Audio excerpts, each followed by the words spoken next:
Salut la famille, nous sommes là devant vous encore une fois de plus. Nous disons merci, merci, merci, merci. Encore une fois de plus, merci d'être toujours là présent, surtout à travers cet espace des commentaires. Merci de vos conseils, de vos suggestions, de vos questions, de vos idées, de vos appels, de vos messages. En tout cas, nous disons merci. Mais avant tout, c'est juste en bas dans les coins. Tu cliques pour que tu puisses t'abonner si tu n'es pas encore abonné. Et puis, là, tu peux déjà cliquer pour liker. C'est simple, c'est juste cliquer. Quelques poussières de secondes, c'est fait. Partage aussi les liens. Là, tu peux déjà commencer à partager les liens, c'est très très important. Et puis, regarde-nous jusqu'à la fin. Et je pense qu'après avoir nous regardé jusqu'à la fin, ça va te faciliter la tâche de nous laisser un bon commentaire qui va correspondre avec tout ce qu'on va dégager ici dans Albert Premier. En tout cas, merci. C'est l'actualité qui nous oblige, c'est la raison pour laquelle nous sommes là. On m'a demandé de parler, de décortiquer, d'analyser, de développer Naba sujet Oyo. Fally Ipupa concernant Goma. Parce que tout le monde qui communiqué, il y a équipe à Fally, Oyo, l'artiste lui-même avait posté Naba réseaux sociaux naye. Et puis, il y a aussi likambo ya double stade des martyrs. Batu balobi na lobela ba mankambo wana. Et puis il y a aussi likambo ya Feregola ke na Yeneva, donc Genève, babiye ekomi kote kamana banganda. Ndenge kaka elekaki na France, batu balobi nanga ke non Albert, il faut quand même apporter quelque chose à travers ta façon de réfléchir, à travers ta façon de voir les choses, décortique-nous quand même cette situation. Alors, sujet au je vais essayer, ce qui t'a permettre, na kolobela sujet nyonso, ce qui t'a permettre traiter, en tout cas, toko zape sujet mon sous. Je vais commencer d'abord na sujet oyo, il y a concert, il y a Fally, il y a Goma na Bukavu. Les concerts de Fally à l'est de notre République à nous. Tobandaki déjà Koyoka et on a vu quelques personnes bagomatraciens, ils ont sorti pour venir parler d'une façon où ils ont kende, loko la ko boycotter, loko la ko la qui sa mécontentement na bango que non, Fally ne devrait pas jouer ces concerts là à ces prix là na territoire na bango au moment où il est conscient que non, eza territoire moko rouge, eza zone moko rouge, bisika oyo ba masasi batu bazo kufa bisika oyo ba problème eza tellement ébélé, comment Fally peut se donner les leaks là de venir livrer un concert na ba priwana. Ils ont manifesté leur mécontentement et on a vu un monsieur, j'oublie son nom, il a passé à la télé pour parler et puis par après il est revenu encore une fois de plus pour corriger ses paroles. Et aujourd'hui, artiste na équipe nae, babimise libiso communiqué en disant que non, ba concert wana eza reporté na date moko ultérieure. Donc, bako annoncer les biso, bako informer biso.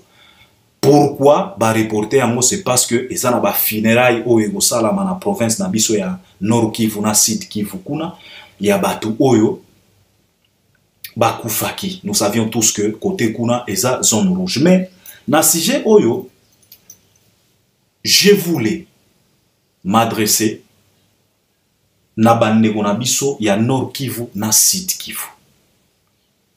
Mingi les gomatraciens.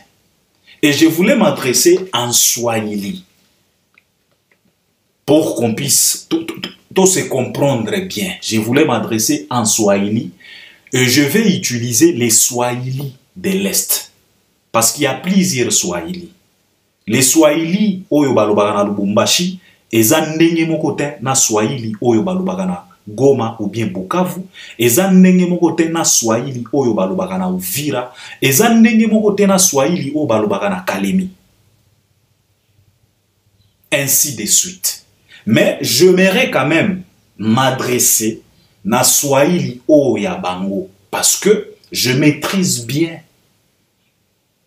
Swahili o ya Goma. Je voulais m'adresser en Swahili toyoka na malamu parce que on a comme l'impression il y a tellement de l'injustice, les gens ne comprennent pas qui est-ce qui se passe. Alors, Bandugu yangu ya Goma, nilikuwa nata tuongee bien, tuitilize Swahili pena ya Goma, tusikilizane bien. Unajua, hii République démocratique du Congo yetu, parfois tunaikalaka tuko najiuliza eske baliturogaka ou bien, parce que kuna kuwaga vitu vingine yenye napitikanaka mu nchi yetu, unaikala unajiuliza eske c'est normal au ni vitu vingine. Shibote tunajua ba artiste musicien yetu banafanyaka ma album, banafanyaka ma concert juu baingize franga. E mara mingi tulikuwa na bakumbusha ke kama munapata kitu mukwe munakumbuka bandugu yenu ba Congolais benye banaishi Nord Kivu na Sud Kivu. Juu kule vita inakuaga kila siku. Batu banakufa sage. Sitaki kuingia mu profondeur ya vita juu tunajua très bien nini inapitikanaka kule. Si tunajua vérité parce que mimi nilifrekante Goma, najua Bukavu, najua Uvira, najua Kalemi, najua kila kitu. Hawezi nidanganya. Malgré que je ne vis plus au Congo, mais je suis au courant de tout parce que biso toza pena ba averti. Sitaki kuingia mu profondeur ya vita. Juu tunakuya kusema mambo ya ba concert, mambo ya Fally parce que tunaona bandugu yetu ya Goma banakuya banasema mambo, unasema maneno mingi sans pour autant kuwaza mara pili. Et puis par après unakuya kurudia tena juu anze kukorije maneno yenye ulishasema. Deja ile inaonesha kama hauko serie, hauko mwanaume. Juu mwanaume il faut kurespecte maneno yako yenye unatosha mukinywa. Mwanaume sio mtu wa kukia kusema maneno lundi et puis mardi unarudia tena unakuya kuchanger maneno. Tulikuwa naambia ba musicien yetu, mukipata kidogo mukumbuke bandugu yenu benye banaishi Goma, benye banaishi Bukavu. Juu ya nini bale bandugu yetu banapitaka mu mamoma moya tellement compliqué. Tuko na artiste musicien Fally Ipupa. Alisikia kilio ya bandugu yake. Fally Ipupa anafanyaka par tous les moyens possibles juu akumbuke bandugu yake. Mwe batu ya Goma, bagoma tracien, je pense que haiko mie njo ndeza kia bakumbusha nini yenye Fally aishaka fanya Goma. Muko na macho, muko na masikio, muko na akili. Mwe benye munajua bitu yenye Fally aishaka fanya Goma. Leo kuko bandugu yenu bagoma tracien benye banagonjwaka ba ambulance oyo Fally Ipupa alibapatiaka njo inasaidiaga bandugu yenu kubabeba kuma hospitali. Fally ishapana bitu ya mingi mpaka na Bukavu kuma hospitali ya ba Dr. Mukwege. Fally alifikaga kule, alikuyaga kuvisite ba mama muma hospitali yenu, anabalipia ba facture ba mama banatoka muma hospitali banarudia kwabo. Leo hii tuko nasikia kama Fally anajenga masomo Goma. Sa nilikuwa nataka uliza tu question moja. Est-ce que mu Congo bosse ni Fally tu? Goma, Bukavu amukwage na babose? Si tunajua Goma muko na babose ba mingi.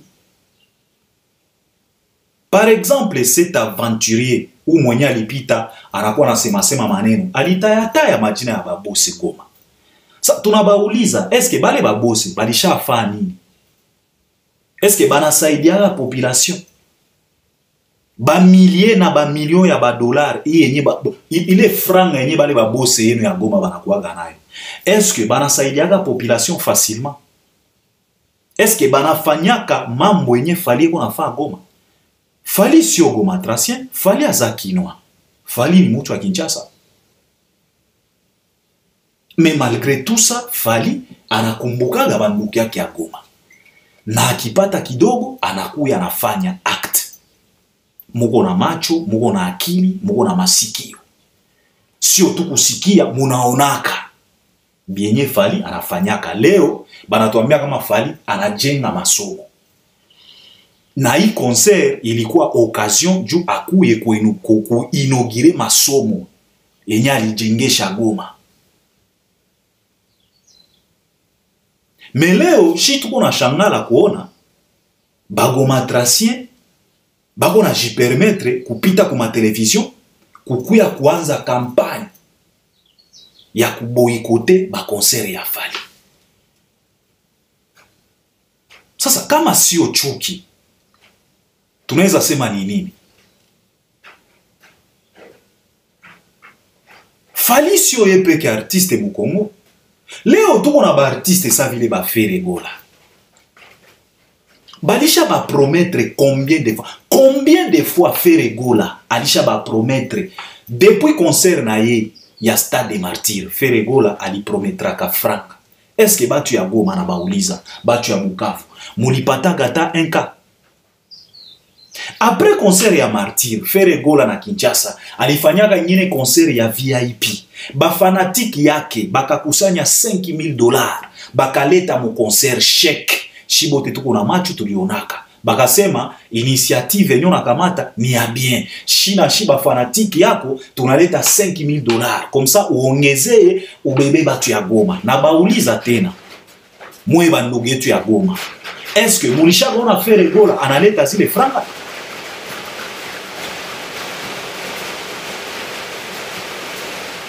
Na bauliza, tuko na macho, tuko naona, tuko na masikio, tuko na sikia, tuko na akili, tunawazaka. Eske alishaka leta zile franga? Fere ye anaenda tena, alikuwa na concert France, mwego wote mliona. Concert musale ya mupya Adidas Arena. Fere akafungula magazin stock yenye atakuwa anauzisha bavarez personalize, bavarez yenye banaandika jina yako, ukipenda banaandika jina bibi yako, ukipenda banaandika jina mama yako. Fere alifungula stock France Paris juu aanze kuuzisha bavarez. Juu Adidas imuitikie kufanya ile kope, Fere aliendaka na jina ya vita ya Goma. Akasema ke shie tunataka kuuzisha hii bavarez, franga zenye tutatosha ndani tutaenda kusaidia bandugu yetu wenyewe biko Goma, ba refugee, batu benye balipata ma problem na vita yenye ya nshaki ya est. Na bauliza tena, eske mulishaona Fere analeta zile franga? Fere ule eko na concert Genève. Kule Genève anasema que le concert ni concert moko caritatif, donc même façon que il est concert bakiuzisha babiye anapromettre. Sasa na bauliza bandugu yetu ya Goma, leo hii munakuwa munashimama juu Fally anataka kufanya concert yake, munatoka mu manyumba yenu munakuwa kusema maneno mingi baboyikote concert ya Fally. Sasa aba ba Fere benye banakuwa na ba promettre kila siku, bale ba patron yenu ya Goma ya Bukavu benye banakuwa nakula manyama mangombe kila siku, na banakuwa bana ravitae même rebellion ya est, baishaka basaidia nini? Na munaishi na ebo Goma, munaishi na ebo Bukavu, banapitanga na mavoiture ya Lix, muko na baona mabukavu babagira, kuna balabote ba essence bakadutu. Muna comprendre que na maîtriser bagoma babirere banapitaga na mavoiture yabo ya Balix, banabasaidiaga nini? Banapanaga nini? Sasa Fally banafanya organisation yabo peut-être na première dame, banasema ok, babosi ya Goma ce n'est pas du tout évident kukamata franga zabo bakuye zipana facilement. Sasa si tutafanya hai juu tubatoshe ndani zile mafranga zabo ziende kusaidia bale batu, acha tuba proposer concert ya Fally. Comme ça, à travers concert ya Fally, itaba motiver aba bose yetu bapane madolari zabo. Comme ça, si tutakusanya zile madolari, tu profite tuende tusaidie bandugu yetu wenye biko na sufria. Mais mawazo ya vile, ide ya vile munaishimamia, munatamu yaribishe. Lakini aba artiste benye banakuwaga na bapromettre kila siku na barealiza kata siku moya, ationa kata siku moya mtoto wa Goma au mtoto ya Bukavu anashimama msubuhi anakia kurapele Feregola. Mejuni Fally munaanza kushimama. Munaona gisi Kongo inakuwaga inchi ya mubaya. Munaona gisi mu Kongo tunakuwaga na roho mubaya. Na ndio maana inchi yetu kusema iendelee, iongoke, ikuwe inchi mzuri, je ne crois pas. Juu ya nini? Tuko na roho mubaya. Na ndio maana batu balisemaka deja que ennemi ya Congolais anakuwaga yeye peke Congolais. Juu si tunajua ba secret ya hii mavita inakuwaga kule maestro. Tunajua ki alimente ça. Tulishaka bakia na alibi moya tu. Oh Rwanda, oh Rwanda, oh Rwanda. Me batoto wenu banasomaka Rwanda. Munatoka Goma munaenda enea Rwanda. Munatoka Goma munaenda fanya maambiance Rwanda. Kofi alienda kupiga concert Rwanda.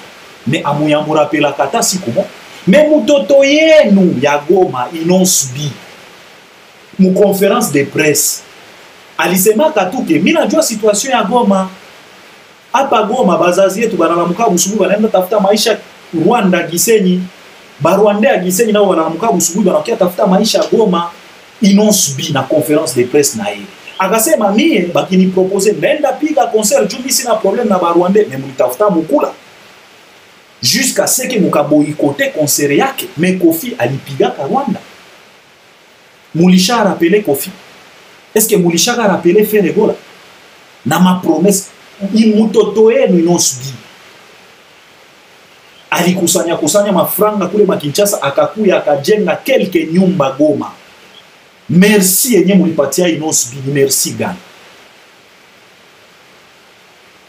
Me ba malhonnête njo munapigiaga mikono. Me batu wenye biko na susi ya kutengeneza inchi njo munaboyikote bila hata haya.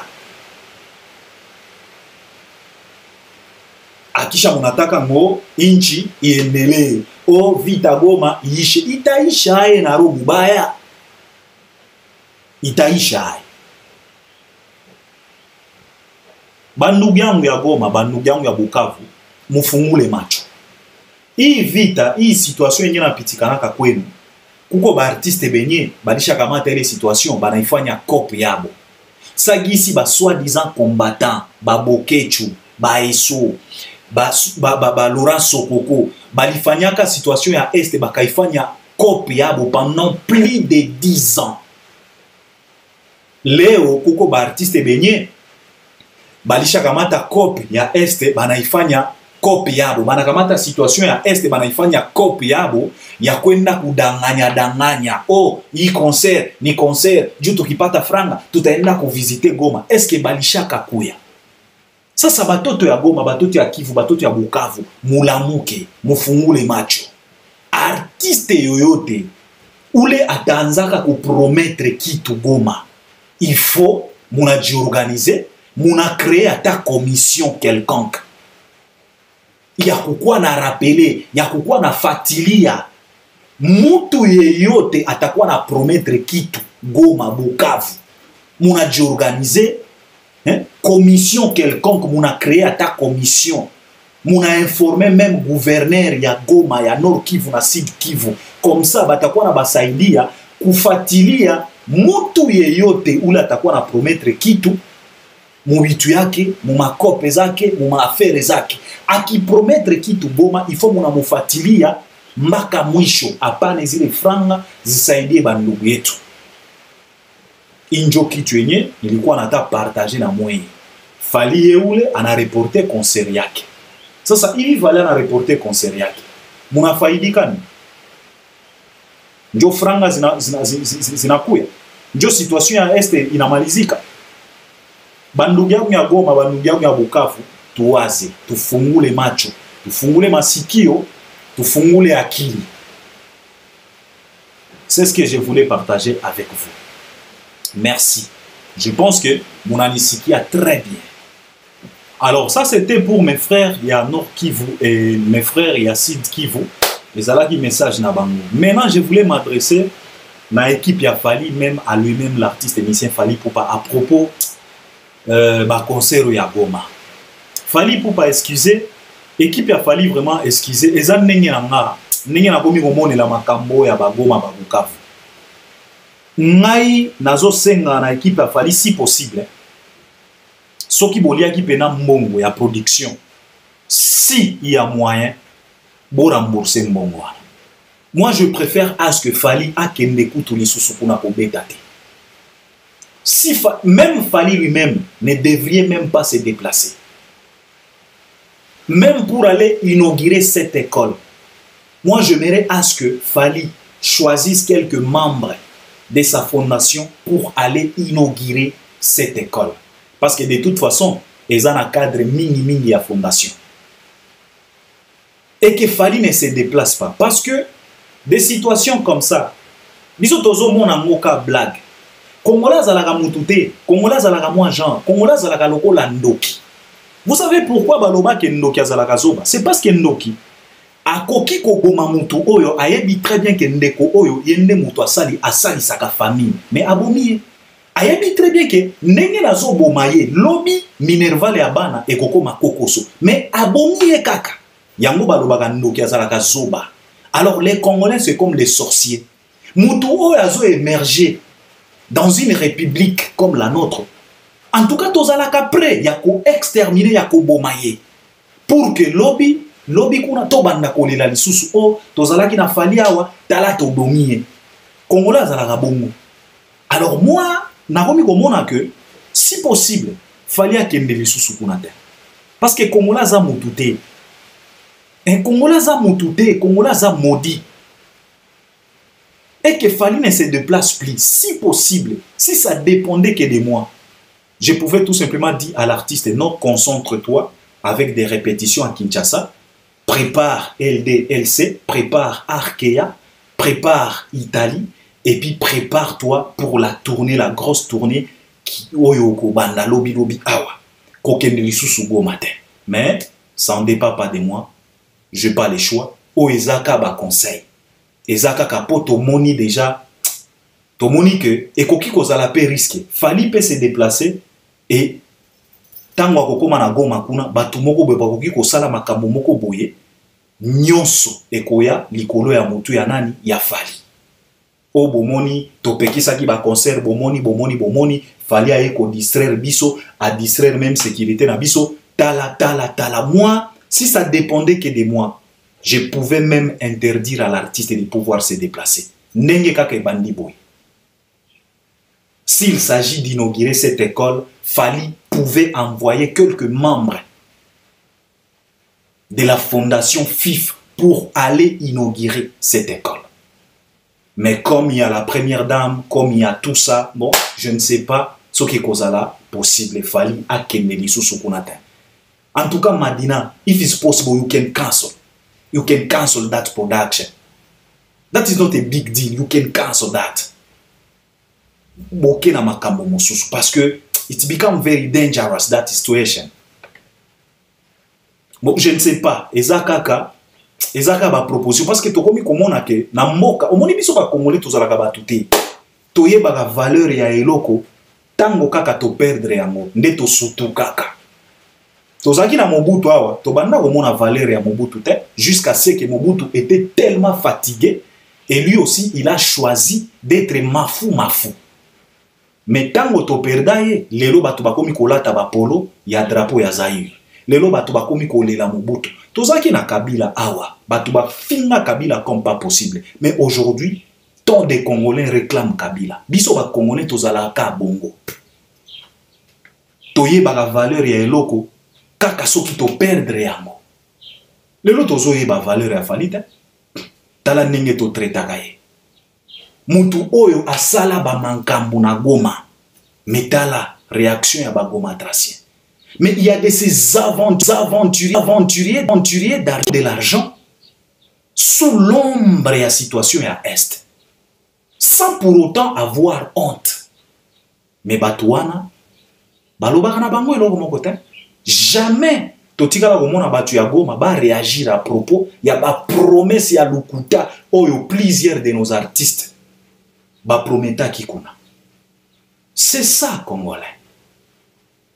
Mutu oyo azo suba na balabala tobetela kaye maboko. Mais mutu oyo ayoki mwanzala apeni pembeni azui mwa kwanga na epo adame po a continuer parce que peut-être azana transporter azana mwa trajet moko ya mulai tobeti ke ozolia na balabala ayoki kaka mwanzala batamika quelque part tobeti mais oyo azo suba na balabala yende yanke. C'est ça Congolais. Si ça dépendait que de moi, je pouvais même demander à Fally de ne plus se rendre là-bas. Parce que ça devient dangereux. Mais, je pense que l'Éternel est là et Dieu a bunaka pour n'a pas juste. Alors, Fally Ipupa, stade, double stade des martyrs. On parle maintenant de 48 heures, il y a otage. Donc, Fally a causé un otage, stade des martyrs. En otage pendant 48 heures. Fally Ipupa. Alors, batu balobi Albert Bobanda déjà ko pesa ba conseil bo lobela makambuana et ça déjà na ba complot oyebandi. Na lingaki na lobela encore les sous encore une fois de plus makambo ya ba soi-disant complot. Bande ko nga ba congolais. Bolanda ba aventurier oyote ya ba musicien. Parce que souvent moi je me pose la question de savoir complot, batu o balelaka o, batu o balobaka ba o sale la Fally complot. Mais ce sont les mêmes gens qui pleurnichent ici matin, midi, soir en disant que non, Fally est devenu l'air main noire en train de bloquer ba projet na bango nyos. Alors comment se fait-il?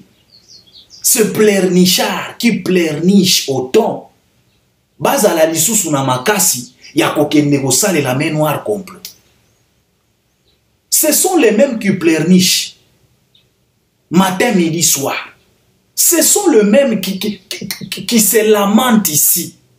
Oh, banze mon abiso de kakana traste, Fally. Oh, to papi meli biso visa, Fally. Balbon nabiso zo betate, Fally. Balbon nabiso bezate, Fally, mouto apesa ki ba DJ. Ces gens-là qui pleurnichent autant. Est-ce que bakoki kozala pena na makasi ya kosale la Fally complot? Ndenge nini bino mutu boza na makasi ya ko comploter.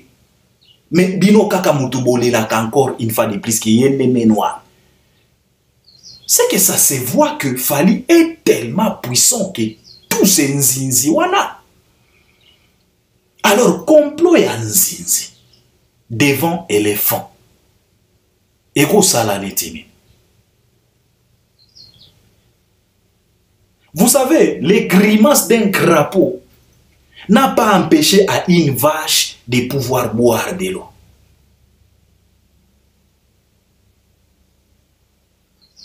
Grimace ya crapaud etikala ko empêcher ngombe amela na mai.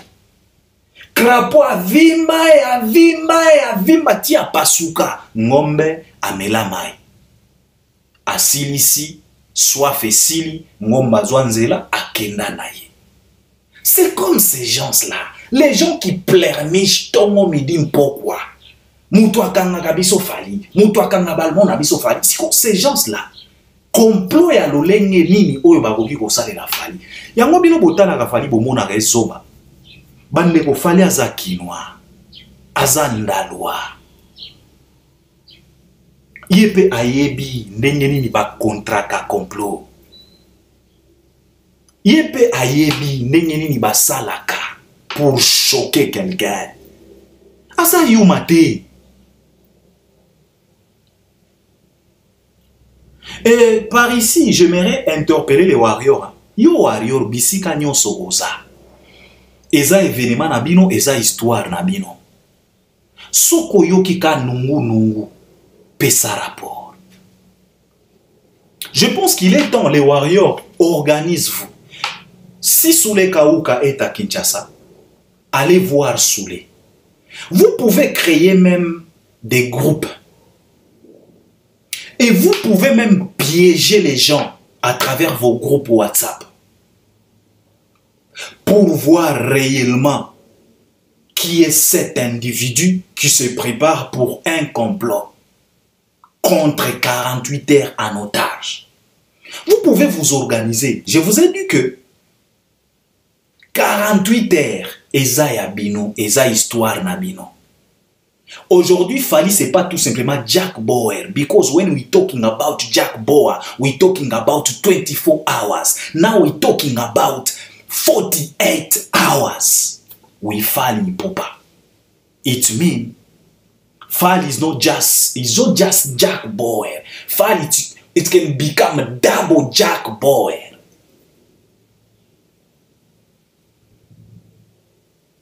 And in these days, I prefer to call him Michael Scofield from Prison Break. Omoni fala za genre ya bactère loko la ba Michael Scofield. Boye bolobi na eke prison oyo mutu akimaka awa te le capitaine Bellic. Azolo bana Scofield que petit awa mutu akimaka te. Mutu s'échappaka na prison oyo te. Mais au final, Michael Scofield na team nae ba s'échappa. Now it's about Prison Break. Bisika oyo bozo kanisa keno bo kanye catch nde bisika ye abimelaka. Wana deja ya ba Fally. Alors ba warrior boza la preda bo s'organiser. Na uchi koloba na bino awa bino moko bokoki ko s'associer na ba yubulu yondela bo sali sécurité. Bo se sécuriser bino moko na bakijasa. Boza la intimidate bino nyonso boza bana 1900. Lelo bozo sangana na bana 2000. Mutu ya ko intimide bino azate. Kisasa ya bino nyonso. Fally mutu ya kisasa. Mwana ya bondal. Mutu ya ko intimide. Oh complot bo banga te. Ba telemisi complot bino pe bo telemisi oya bino. Œil pour œil, dent pour dent. Bangonde banani. Bangonde banani ya koyaka kosala ka ba complot kaka chaque fois quand il s'agit de Fally, il faut tout ba microbe moko boye babima, po ba banda ba bino pe bo bima. S'il s'agit à kokoma ba impoli, bino pe bo koma ba impoli, ba beti bino pe bo beti. Parce que bango baza banani. Il n'y a pas le plus privilégié que... Non. On est tous Congolais. Kinshasa nous appartient tous. Fally, c'est un artiste et musicien. Ce n'est pas à chaque fois Fally doit subir des pressions inexplicables. Pourquoi? Il a tué qui? Il a sorti avec la femme de qui? Il a violé l'enfant de qui? Il a bouffé l'argent de qui? Alors les warriors, botelema, babandi impolitesse bino pe bo bandi impolitesse, babandi campagne mabe bino pe bo bandi campagne ya bien. Siko tokotala na mabe na malamu na nako gagner. Alors bo bangate ba complot na bango wana. Basala ba complot na bango tokotala. Alors stade des martyrs. Siko bato balobi Alberto pesa ba conseil. Na yebi siko bolingi to pesa ba conseil nini? Conseil ekozala na août. Ngana kambanzi que totika Fally asala makambo na ye. Ngana lobaki kaka ngai pona podium batiango na katikati. Podium batiango na katikati. Je pense que tout le monde déjà bato bandeko na biso na Kisasa ba bandi déjà ba promotion. On a vu descente il y a Demer Nyangi, Mukuse Atalo. Elle était accompagnée par Tonton Bev et Didier Chéris. En tout cas, félicitations, Bandeko Nabiso na Moussalo, Bozo Sala. Nous sommes tellement fiers de vous. Nous sommes tellement fiers de vous. Bandeko Nabiso ya Dab, Didier Chéris, Aïdor, Mumbaya, Bev, Demer, Valdi Tamboué, Banani Angomba, Banani Misusu. Bango na tanga kabakomo na bango mingi parce que bato ebele balo bakalberi yo linga kata bango te. C'est parce que nalingaka bangonde na landaka mingi. Bangonde na landaka mingi. Alors tout le monde qui descend, tout le monde qui peut descendre ya dasa kena. Yepe awa kita kikuna donc en tout cas tout le monde qui peut vienjora en tout cas promotion est bandi. C'est ça, il faut botter les mains. Boza ba yu matin, il faut botter les mains. Babeti libanga bino pe bobeti mabanga. C'est comme ça. Ce n'est pas toujours à Fally de subir quelqu'un. Donc chaque fois quand c'est Fally, il faut qu'il y ait des pressions. Pourquoi? Pourquoi? Fally n'a pas droit de respirer à Kinshasa. Fally n'a pas droit de se sentir chez lui à Kinshasa. Il faut toujours qu'il y ait des pressions inexplicables. Tout va battre, moko boye. Tout va battre, tout va goûter, c'est tout va moutomboana. Bozui attaquant na Kisasa, bobuki ata matrice. Excusez, Bogolo Bakenazo incité batuna ba violence, mais trop c'est trop quand même, ça nous fait mal. Chaque fois, si Fally propose quelque chose, il faut qu'il y ait toujours des pressions. Oh, bah complot, oh boy. Mais papa, il est aussi congolais. Il mérite aussi le respect. Il mérite aussi la paix du cœur quand il se trouve dans sa république. Et surtout dans sa capitale. C'est un Ndalois comme tout autre Ndalois. C'est un Kinois comme tout autre Kinois. Et surtout, ce qu'il est en train de proposer, eza makambo ya mabete, eza makambo ya malamu. Ba initiative moko ya malamu. Pona histoire ya musique na biso. Pona histoire ya industrie. Alors, ba conseil, ba warrior, bo vanda na bino calme, tokoya kopesa ba conseil, il est encore temps, il est tozana nous attend, conseil rezana août, le 11 août, na le 12, tozana nous attend, tokoya kopesa ba conseil, bo vanda na bino calme, Fally epe ayebi nini oyo akobeta. Mais, conseil o mosusu, à part koloba na Fally que, ça là par tous les moyens possibles, monter podium na katikati ya stade, en tout cas au milieu. Ce qu'il fallait pour foutre mongo ya caution ya pelouse, je pense qu'il fallait ça déjà na ba cache gazon mi balé déjà. Ba tandi nyonso mi balé ba tongi ba monter pena podium na katikati, donc comme ça mutu nyonso oya kozala na stade des martyrs azala na accès ya komona Fally. Et puis deuxième idée on azalaki nango, après avoir fracassé, après avoir causé au stade des martyrs en otage pendant 48 heures, Fally Ipupa, il faut proposer un concert VIP au stade des martyrs. Qu'il utilise tout simplement gazon, terrain caca. Atiki ba gradin, terrain caca, batandi ba mesa na terrain wana, basali ba décoration, ba monter podium. Fally a beti concert VIP. $50 à $500 na stade. Batandi pena basali ba de moni ba concert ba VIP au Fally beta kana ba rotana kuna. Ba beti concert ya format wana sikoyo na pelouse ya stade des martyrs. Après avoir causé stade en otage pendant 48 heures, Fally na équipe na Madina, think about. Please, I beg you, bro. Think about. Manu Lubaki, bokanisa mwa eloko yo. VIP parce que cause la histoire. VIP pena na stade des martyrs. De $50 à $500, même à $1000 na stade des martyrs. Bo décorer pena baba nini ba lumière. Après idée oyo, nazana idée mosusu on alingaki na pesa Fally Ipupa. Je pense que avant Fally a beta double stade des martyrs. 48 heures en otage, il faut Fally abimisa la biso générique. Il faut Fally abimisa pena générique. Oyo e komemaye na stade des martyrs. Générique oyo bazo préparé ango. Oyo ba pesa ki biso spectacle na Paris la Défense Arena. Pongi ya ba bébé, en tout cas générique wana. Il faut Fally abimisa yango. Et nazo préféré ba bengango pongi ya ba bébé. Donc combo ya générique o Fally ko bimisa. Ba intitulé yango pongi ya ba bébé. Oh ezaka ba idée, je pense que avant août Fally abimisa la biso générique. Et koki kozala même kitoko avant même LDLC, avant même Arkea, avant même Italie, Fally boire de la biso générique wana. Na marché sur les terrains. Comme ça et même biso tina double stade des martyrs. et que ça la pena kitoko makasi. Alors, ba conseil eko banda goya petit à petit parce que tozana nous attend toko banda ko décortiquer ngo petit à petit. Oyo na linga kina lo bana ba warrior ezaka kake ba warrior binope boza ba quinoa. Il n'y a pas plus que quinoa que l'autre. Il n'y a pas plus que congolais que l'autre. On est tous des congolais.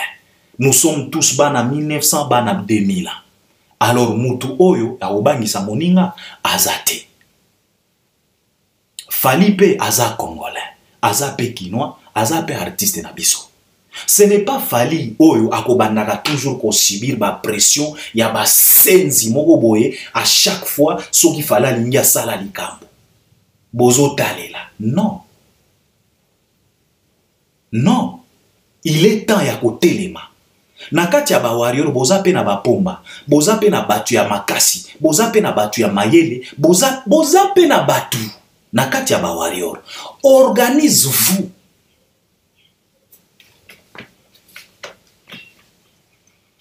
Alors toko banda kozonga poto ya kopesa pena ba idée. Feregola balobina lobela pona likambo ya billetterie. J'ai pas vraiment beaucoup de choses à dire là-dessus.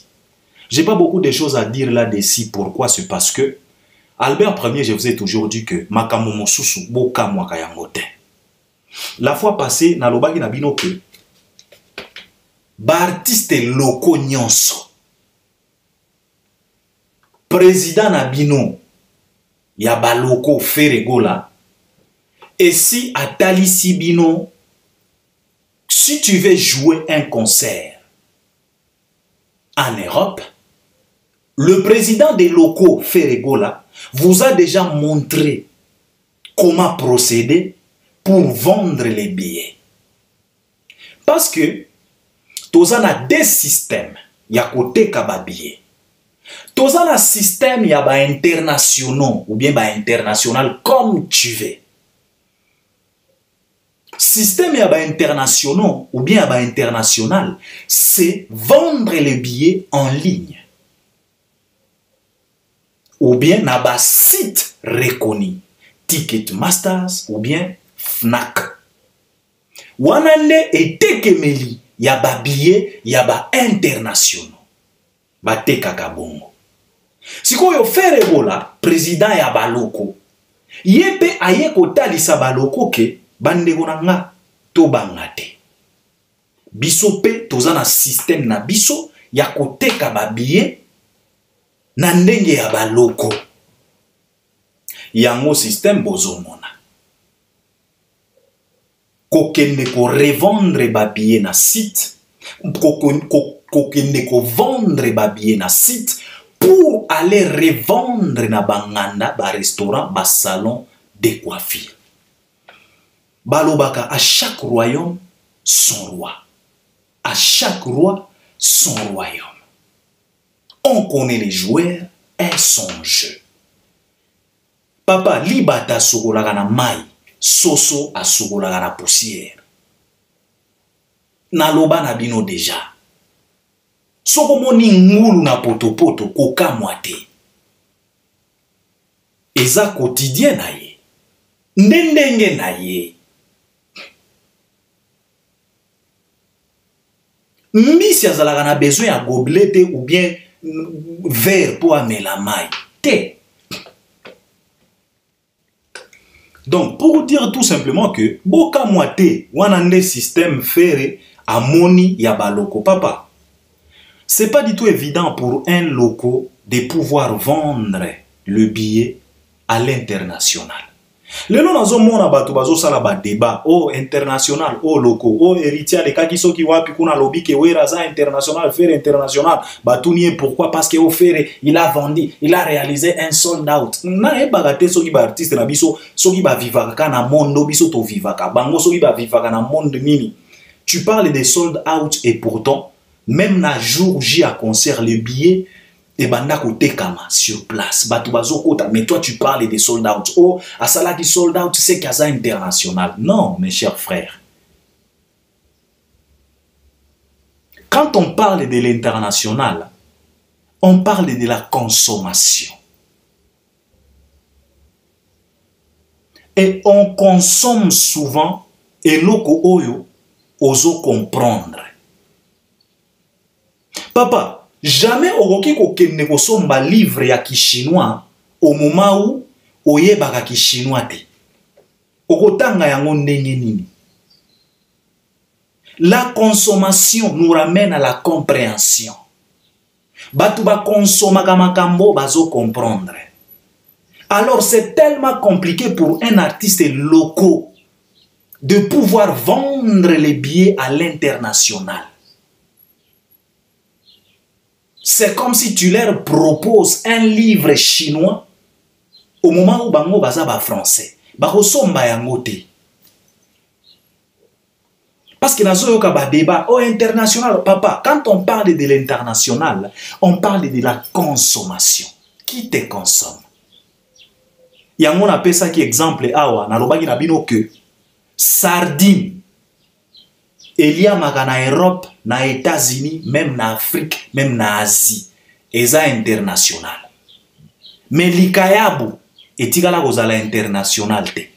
Mais il y a na France, na Belgique, même na États-Unis. Mais likayabu etikala jamais kozala international. Tu sais pourquoi? C'est la consommation. Qui consomme likayabu si ce n'est pas les Congolais? En Europe, qui consomme likayabu? Mes sardines, ezalaka consommé, ezala blanc, ezala chinois, ezala coréen, ezala africain. Nationalité nyonso et consommaka sardine. C'est ça être internat. La conso, qui te consomme? Likayabu elia magana France, mais elia magepa ya banani, et pas ya ba Congolais.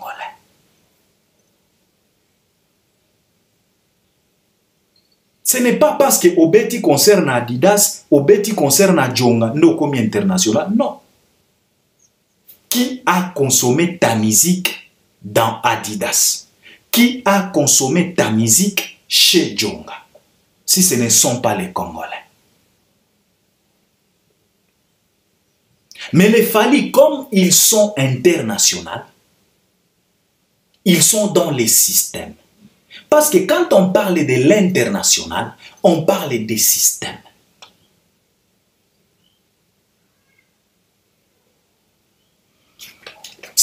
Comment un soi-disant international peut être incapable de rester dans les systèmes, de vendre les billets dans les systèmes appropriés? Bino moko bozomona te que consciemment et moko ayebi très bien que système ya ba international ou bien ba international eza système na ngate. Yango wana fere azoteka ba billet na ye na ndenge ya baloko. Alors en étant le président suprême ya baloko, atalisi bango nzela. Ndenge nini baloko batekaka billet na espace Schengen. Donc loko nyonso oyo akolinga a se produire na espace Schengen, tika orgueil, tika mapeka epolete, président na bino esi atalisi bino lolenge nini ya kotekela ba billet en étant locaux qui veut se produire à l'international. Yango na système amemi yango tina Genève, donc Genève, les 15 juin. Alors boka moite parce que na oki batu bazolo Albert tala fere amemi manki onati na Genève, eza manki onati, eza ndenge na ye. Mutuka etambolaka na 4 pneus, mais vélo etambolaka na 2 pneus. Eza ndenge ya vélo. Ndeke po apumbwa abetaka mapapu. Ndeke po a se déplacer apumbwaka. C'est ce que je voulais dire. Mais nyoka soka lingi se déplacer arampaka na se. Eza lolenge na ye. Sikoyo solo bana nyoka pumwa akopumwa nini? Akopumwa ndenge nini? Eza lokola ba fere. Donc boka mwata eza ndenge ya baloko. Les locaux sont incapables. Et puis tu sais le problème c'est quoi? Le problème c'est parce que si tu es international, Quand on tape ton nom dans les systèmes, et ya kambala moko.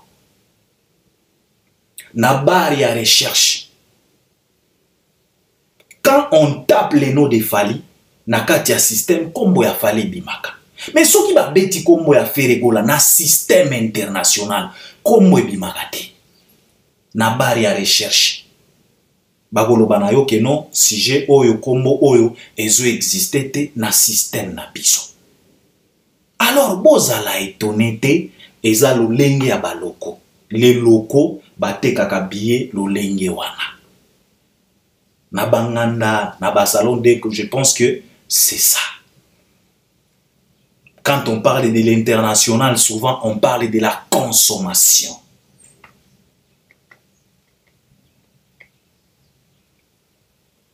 Sikoyo, nenge bev na Idor na Cherise na Mumbai. Basalaki ba descente na bango tina Stade de France. Bakomi ba international.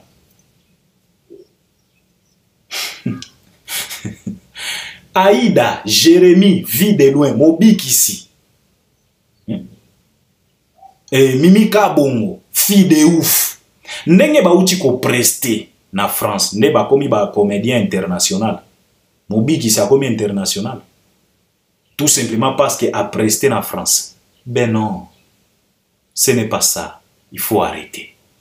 Alors, c'est ce que je voulais partager avec vous. On est ensemble, je pense que vous allez m'accompagner à travers les commentaires. À la prochaine, vraiment. Merci beaucoup. Donc, Tokoya Kozonga, Potoya Kolobela Makamboya, double stade, 48 heures en otage, Fally Ipupa. Tokozonga, vraiment, Tozanatan, Tokozonga, Tokopesa Baïde. Donc, on est ensemble. Abonne-toi. À la prochaine. Merci beaucoup.